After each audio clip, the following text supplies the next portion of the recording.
Hi, this is a Tesla Model 3 and today I'm going to tell you why you should buy one. Enjoy! So, welcome! But, hey, the car's here, but where am I? Maybe... Hey! There am I! So, well, first of all, let's talk about the trunk. As you have just witnessed, it has a pretty spacious trunk. If a guy like me, 6'3", 6'4", I'm just kidding, I'm 6 feet something, but not Dr. Muro height. But anyway, if a guy as tall as me can easily fit into a trunk, which isn't a hatchback by the way, it's just closed off, right? That's pretty impressive. But anyway, that's pretty much all there is to say about this trunk, because in here it has a Tesla bag with Tesla warning triangles and Tesla stuff in it, and there's this third-party charging cable. So if you'd excuse me, I'm gonna go back into my home. Yeah.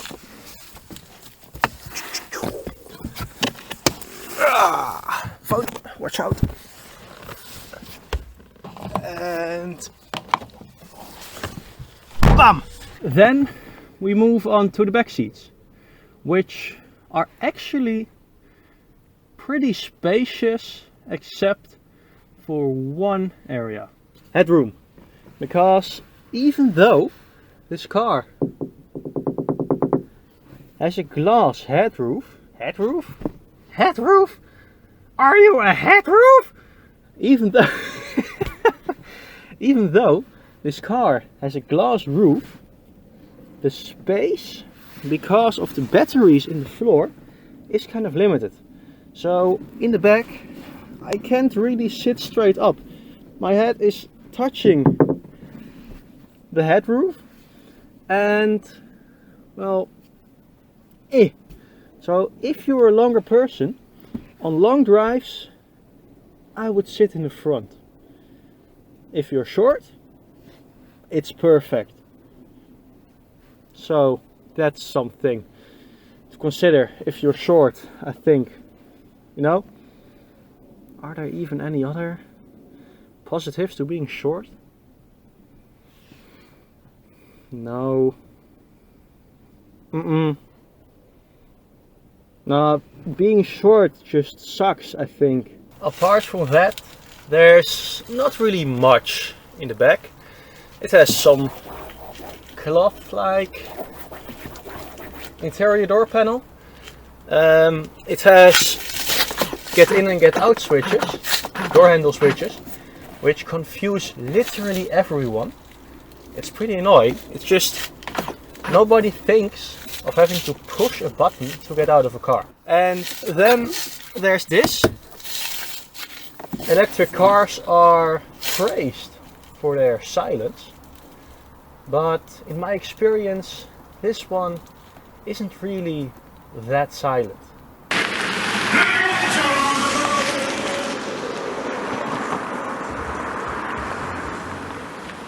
Except for that, it has some climate vents in the back, which you can't control yourself.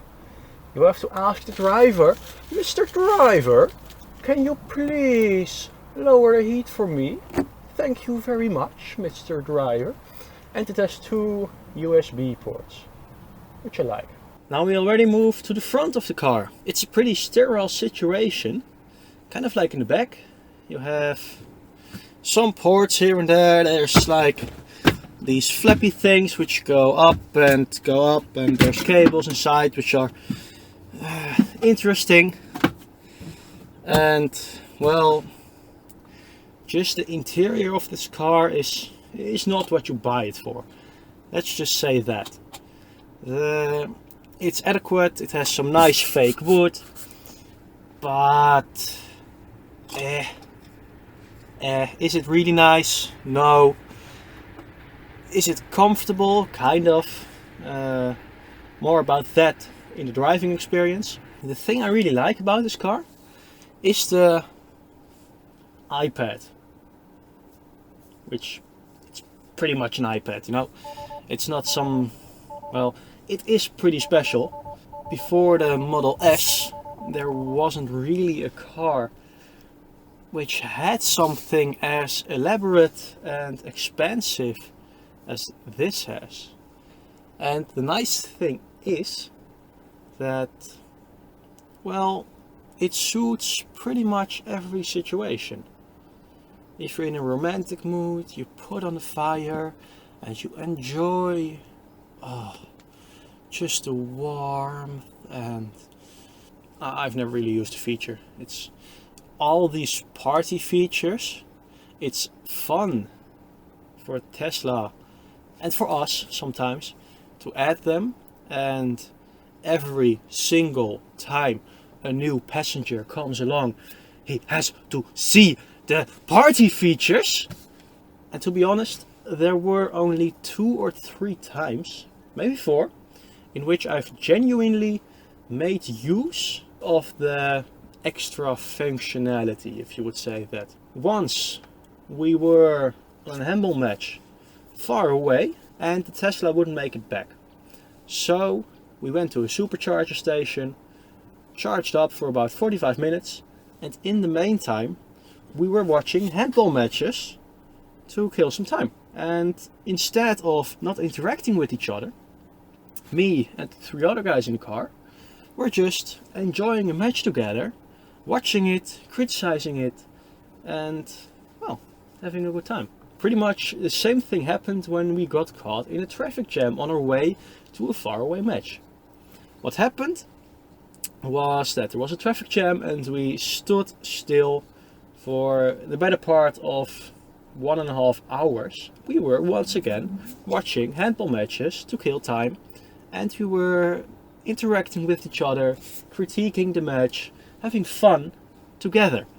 And that's probably the most important thing I like about all these added features which you don't really need, but if you need them once, they're nice. Next to that, with putting away everything into a screen, there are some limitations which you just have to deal with. Climate controls, just, you need to keep them separate from the screen. It's just, I don't like it. Oh, it also has these cool lights which you push and it turns on elegantly, and like it turns off slowly, like you're in a Rolls Royce, you know, and it makes you feel richer than you really are. And just the same as the back, there is the door situation. This one also has the little button, and as you own the car, you get used to it, you know. If you're driving it a long time, you won't make the mistake. But I have friends who regularly I take on a ride in this car, and they still use this emergency door pull, which Tesla warns you to not, never, ever in your lifetime pull, except when there's an emergency, because you could damage the door trim. The door trim, which is already And then, last but definitely not least, we move on to the front trunk, also known as the frunk, which I definitely don't like the name, but you know, it's a frunk, but whatever. As you see, it's big enough to go, well, sit in it. Apart from this, just the whole fact that you can't open it up from the outside with some kind of pushy system or something, you just never use it, kind of. So it's nice that it's there. I wouldn't mind if it wasn't here, but then you could also ask the question, why wouldn't it be there? Because then there would be just empty space and Now there's also empty space, but you can fill up the empty space with your material space.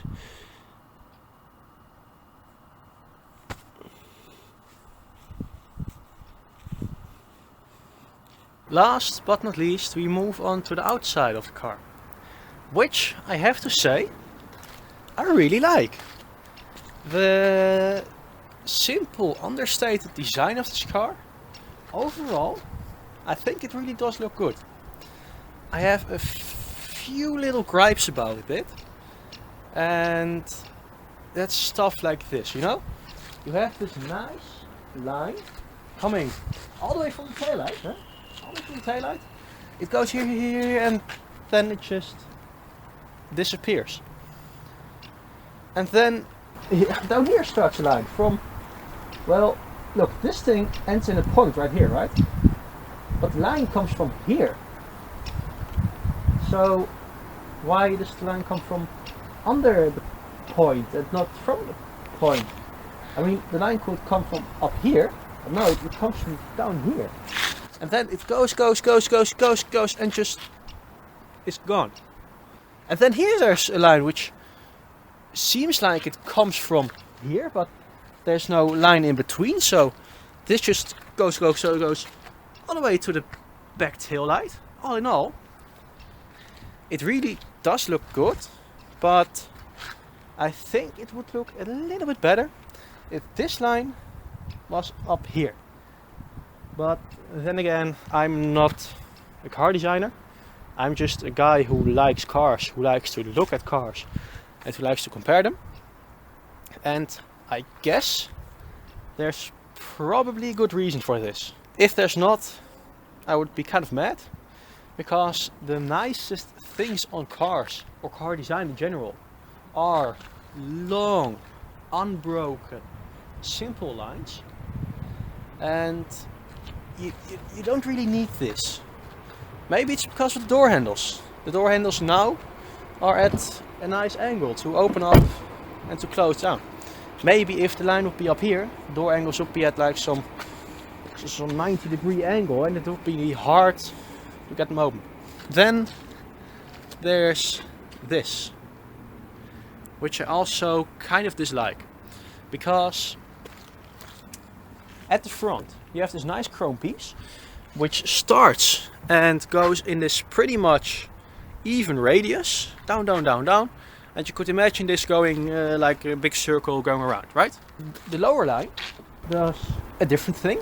It goes along the waistline of the car. The waistline is like, or the belt line, waistline, belt line, same thing.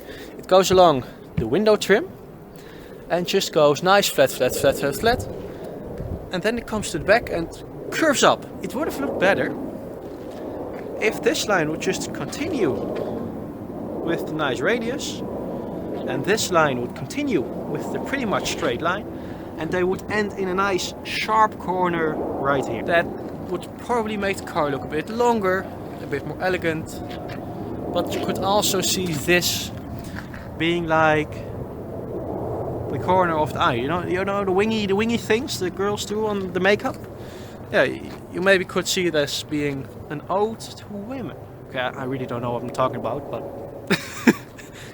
it's here, okay? For the most part, I like the design, but these are just a few things which have caught my eye. Then there's of course the wheels, which I have to say I really like. These are not the actual wheels, there are alloy wheels underneath, but these are wheel caps. It just fits the whole flowing, elegant, air tunnel shaped design of the car, you know.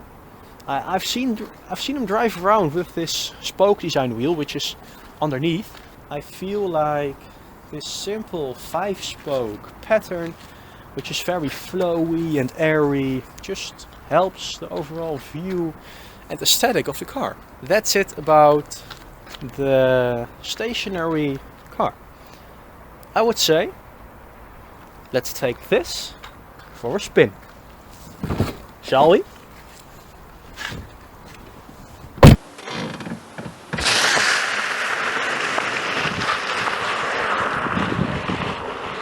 driving the Tesla Model 3 long range. This thing is so much more focused on the sporty driving than anything else. That's practically incomparable to anything we are used to. And the okay, if you see this driving around versus sitting inside of it, it's a completely different feeling. Really.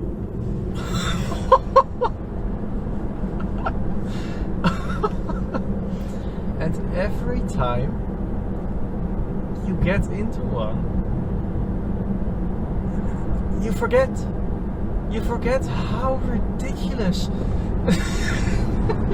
how ridiculous these cars are. The sheer acceleration from 0 kilometers an hour to 150 is truly insane. Because of course everybody knows it's electric, it has the instant torque, it's amazing. But I'm not talking about this. I'm talking about the almost aeroplane-like feeling you get in this. Because this is the closest I've ever felt to lifting off in an airplane. Just the sheer pressure of getting pushed back into your seat and not being able to push yourself out of it. Just a constant pressure on your face.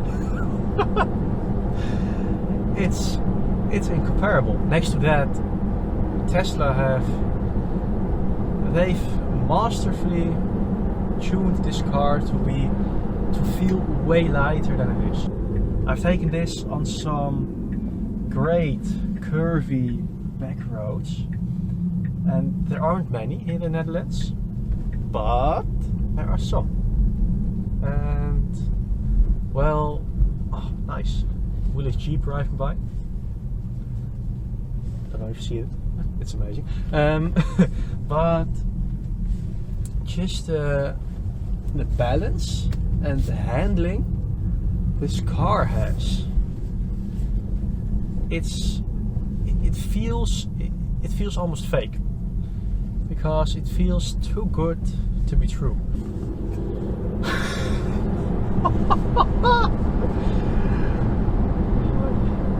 The handling which this car has, I find it very impressive. I'm gonna show you this Willys Jeep driving. Wait, Tesla autopilot, amazing. Okay, now I can grab the camera and there. Small little Willys Jeep. So that's also a nice feature.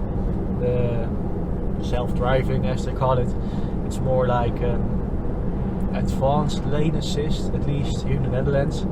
The car doesn't stop by itself,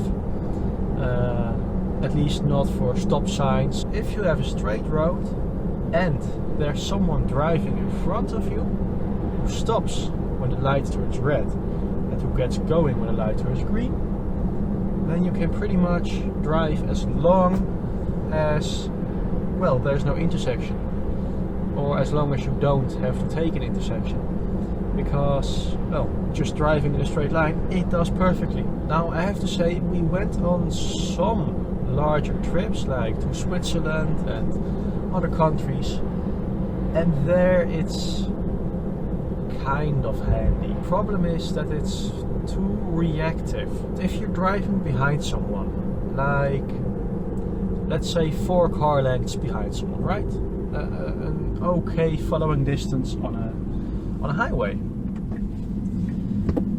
Then someone merges into your lane between you and the car in front of you. Then the car thinks, hey, all of a sudden there's someone way closer to me, I got to brake.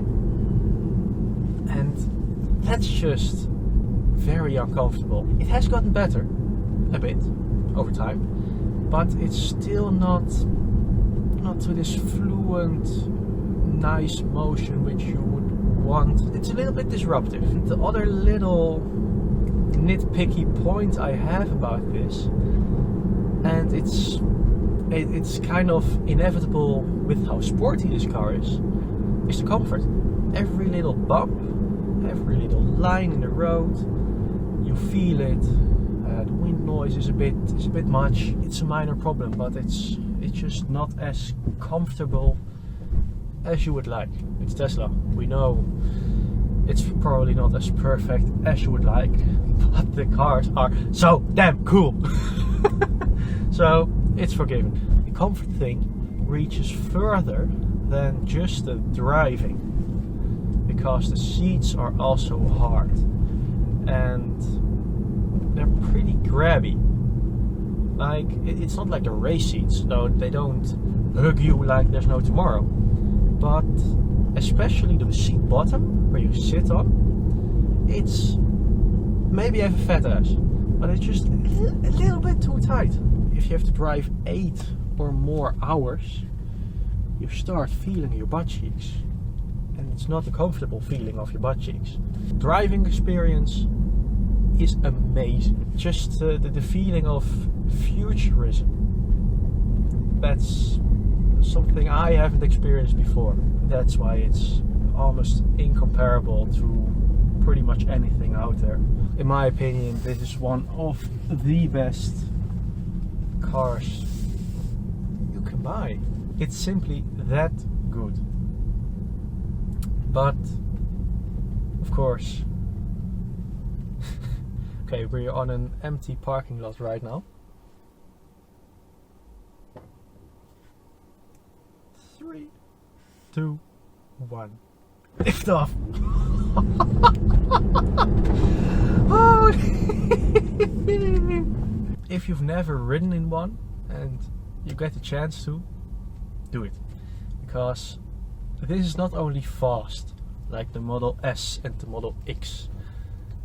It's swift in the corners, it's agile, and with that I want to thank you very much for watching. I hope you enjoyed this little walk around, very serious review of a Tesla Model 3. I hope you like the surroundings we're in right now, and most of all, have a nice day. Goodbye. Oh, and grab yourself a cookie, of course. How could I forget? Okay, goodbye.